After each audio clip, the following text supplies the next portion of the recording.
Olá, meus irmãos, a mensagem que trago a vocês hoje é continuação da mensagem anterior, como entender a lista de Moisés de bênçãos e maldições, com o pastor Derek Prince. Mas antes de começar, peço a todos que querem apoiar o nosso trabalho, por favor deixem o seu like, seu comentário, se inscreva e compartilhe. Muito obrigado. Vamos à mensagem. Algumas pessoas gostam de aceitar a validade das bênçãos, mas são céticas em relação às maldições, as quais associam a práticas supersticiosas da Idade das Trevas. Esse tipo de pensamento é irrealista. Não podemos focar exclusivamente em um aspecto de opostos só porque o aceitamos, e simplesmente ignorar o outro aspecto, por o acharmos inaceitável. O oposto de quente é frio, ambos são reais. O contrário do bem é o mal, ambos são reais. Da mesma forma, as bênçãos são reais tal como as maldições o são. Através do meu ministério, tenho contactado com cristãos de muitas tradições e lugares diferentes. E penso que a maior parte do povo de Deus não sabe discernir entre o que são bênçãos e o que são maldições. Muitos cristãos que deviam estar a gozar de bênçãos estão, na verdade, a suportar maldições. Há duas razões principais para esse facto. Primeiro, simplesmente não sabem como reconhecer o que é uma bênção e o que é uma maldição, ou como discerni-las. Segundo, se estão debaixo de uma maldição, não compreendem a base sobre a qual podem ser libertos. Deus é a única e suprema fonte de todas as bênçãos, ainda que elas possam chegar até nós através de diferentes canais. Muitas vezes, também as maldições procedem de Deus, mas Ele não é a única fonte. Mais à frente iremos lidar com outras fontes de maldições. As maldições que procedem de Deus são uma das principais formas que Ele usa para trazer julgamento sobre os rebeldes, os descrentes e os ímpios. A história da raça humana dá-nos um longo e triste registro do resultado das maldições de Deus pronunciadas sobre pessoas nessas condições. Ao longo dos anos tem se tornado moda sugerir que há uma contradições entre o Antigo e o Novo Testamento. De acordo com esta interpretação, o Antigo Testamento descreve Deus como um Deus de ira e de julgamento, o Novo descreve-o como um Deus de amor e de misericórdia. No entanto, os dois testamentos são consonantes um com o outro. Ambos descrevem Deus como sendo, ao mesmo tempo, um Deus de misericórdia e de julgamento. A história de Jericó, relatada em Josué 6, combina estas duas facetas do modo de agir de Deus tão vívida e dramaticamente como qualquer passagem do Novo Testamento. Enquanto que a cidade de Jericó pereceu debaixo de um julgamento abrangente de Deus, a prostituta Raabe saiu ilesa juntamente com toda a sua família. O registro indica também que mais tarde Raabe veio a ser a mulher de Salmão, um dos príncipes de Judá, tomando seu lugar na linha genealógica da qual o Messias de Israel, Jesus, seria descendente. Veja em Mateus 1, 5.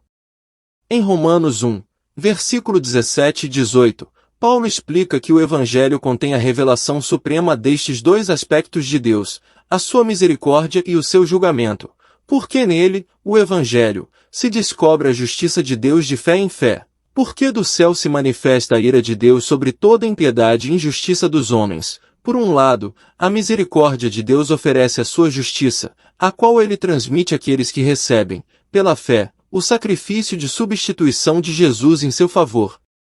Contudo, este sacrifício é, ao mesmo tempo, a derradeira revelação da ira de Deus, derramada sobre Jesus quando ele se identificou com o pecado do homem. Os cristãos que questionam a realidade do julgamento de Deus sobre o pecado devem ponderar novamente sobre o significado da crucificação. Nem mesmo Jesus foi capaz de tornar o pecado aceitável para Deus, mas teve de suportar o total derramamento da sua ira. O sacrifício de Jesus é a derradeira revelação da ira de Deus sobre o pecado do homem. Mais à frente, em Romanos 11, versículo 22, Paulo apresenta novamente lado a lado estes dois aspectos da forma que Deus tem de proceder.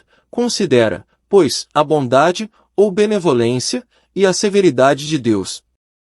Para obter uma descrição correta de Deus, temos de ter sempre presentes ambos os aspectos do seu caráter. As suas bênçãos procedem da sua bondade, mas os seus julgamentos procedem da sua severidade. Ambos são igualmente reais. Em Provérbios 26, versículo 2, Salomão deixa claro que todas as maldições têm uma razão de ser, como o pássaro no seu vaguear, e como a andorinha no seu voo, assim a maldição sem causa não virá. Este princípio tem uma dupla aplicação. Por um lado, uma maldição não pode existir se não houver uma causa para que ela exista. Por outro lado, o contrário também é verdade. Sempre que há uma maldição a operar, existe uma causa para isso. Ao tentar ajudar pessoas a serem libertas de uma maldição, aprendi por experiência própria que muitas vezes é útil descobrir primeiro qual é a causa. Os 68 versículos de Deuteronômio 28, que são dedicados somente ao tema de bênçãos e maldições, revelam a principal causa de cada uma. Nos versículos 1 e 2, Moisés lida primeiro com as causas das bênçãos. E será que, se ouvires a voz do Senhor, teu Deus, tendo cuidado de guardar todos os seus mandamentos, todas estas bênçãos virão sobre ti e te alcançarão, quando ouvires a voz do Senhor, teu Deus. A primeira parte poderia ser traduzida mais literalmente da seguinte forma: se ouvires ouvindo a voz do Senhor teu Deus. A repetição do verbo ouvir realça ainda mais este fato. De uma forma mais simples, destaco aqui a vocês as condições para gozar as bênçãos que são, primeiro, ouvir a voz de Deus, segundo, fazer o que ele diz. Ao longo de todos os tempos, estes têm sido os requisitos imutáveis para viver um relacionamento de aliança com Deus. Em Êxodo 19, versículo 5, quando se preparava para estabelecer a sua primeira aliança com Israel no Monte Sinai, ele disse: agora, pois, se diligentemente ouvirdes a minha voz e guardardes o meu concerto, então, sereis a minha propriedade peculiar dentre todos os povos. As condições básicas eram ouvir a voz de Deus e obedecer aos termos da sua aliança. Debaixo da nova aliança, em João 10, versículo 27, Jesus descreveu de igual modo aqueles que ele reconheceu como suas ovelhas, ou seja, os seus verdadeiros discípulos: as minhas ovelhas ouvem a minha voz e me seguem. Os requisitos básicos ainda são os mesmos: ouvir a voz do Senhor e segui-lo em obediência. Ouvir a voz de Deus leva-nos para além da mera profissão religiosa ou observações formais. Não há nada mais único e distintivo do que a voz de uma pessoa. Ouvir a voz do Senhor implica um relacionamento com Ele, no qual Ele pode falar com cada um de nós pessoalmente. O Senhor não fala assim aos nossos ouvidos físicos ou às nossas mentes naturais. A sua comunicação é feita espírito a espírito, isto é, do seu espírito ao nosso espírito. Desta forma, a sua voz penetra nas profundezas mais recônditas do nosso ser, e daí as suas vibrações são sentidas em todas as áreas da nossa personalidade. O Senhor pode falar desta maneira através da Bíblia ou pode transmitir uma palavra de revelação direta. No entanto, a simples leitura da Bíblia, só por si, não é suficiente, a menos que as palavras nas suas páginas sejam transformadas pelo Espírito Santo numa voz viva. Só um relacionamento deste tipo com Deus é que nos qualifica verdadeiramente para as bênçãos que Ele prometeu àqueles que ouvirem e obedecerem à sua voz. Mais adiante, em Deuteronômio 28, versículo 15, Moisés expõe a causa principal de todas as maldições: será, porém, que se não deres ouvidos à voz do Senhor, teu Deus, para não cuidares em fazer todos os seus mandamentos e os seus estatutos, que hoje te ordeno, então, sobre ti virão todas estas maldições e te alcançarão. A causa das maldições é exatamente o oposto da causa das bênçãos. As bênçãos resultam de ouvir a voz de Deus e fazer o que Ele diz. As maldições resultam de não ouvir a voz de Deus e não fazer o que Ele diz.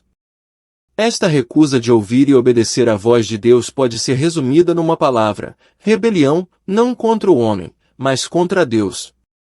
As maldições resultam de não ouvir a voz de Deus e não fazer o que Ele diz.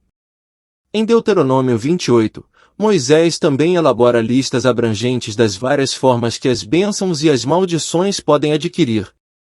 As bênçãos estão registradas nos versículos 3 ao 13 e as maldições nos versículos 16 ao 68. Quem quiser compreender isto melhor deve estudar este capítulo na sua totalidade. A partir dos meus estudos, tentei elaborar duas listas que sumarizem as bênçãos e as maldições na ordem pela qual elas são mencionadas.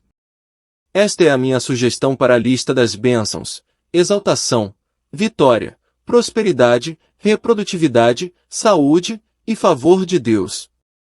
Reprodutividade não é uma palavra muito comum, mas pretende descrever uma condição na qual todas as áreas da vida de uma pessoa são frutíferas e reprodutivas. Isto incluirá família, gado, plantações, negócios e o exercício de talentos criativos.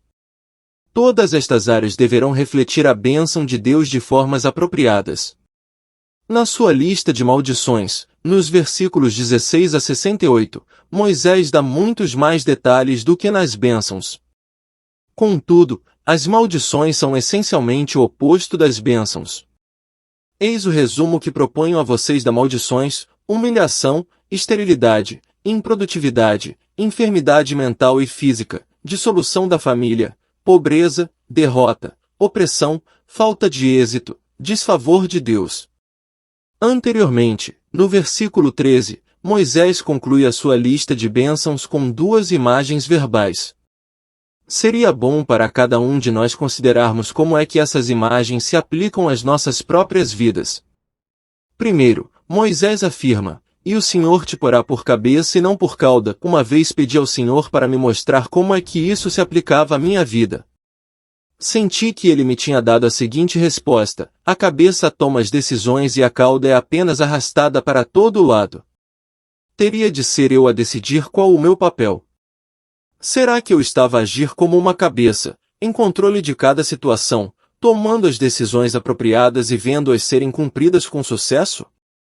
Ou estava apenas a fazer de cauda, deixando-me arrastar por forças e circunstâncias que não compreendia e não era capaz de controlar?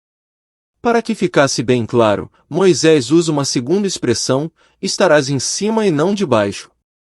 Isto pode ser ilustrado através de um encontro entre dois amigos cristãos conversando. Como estás? Pergunta o primeiro.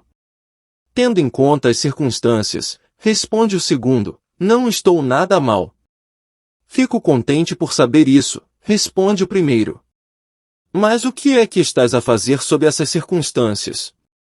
Estas ilustrações de Moisés confrontam-nos com uma oportunidade para nos autoavaliarmos e pensarmos: como estamos vivendo? Estou a viver como uma cabeça ou como uma cauda? Estou a viver sob as circunstâncias ou acima delas? Será que estou a desfrutar da bênção de Deus? Deixo um versículo como sugestão para memorizar. O céu e a terra tomo hoje por testemunhas contra ti de que te pus diante de ti a vida e a morte, a bênção e a maldição. Escolhe, pois, a vida, para que vivas, tu e a tua descendência.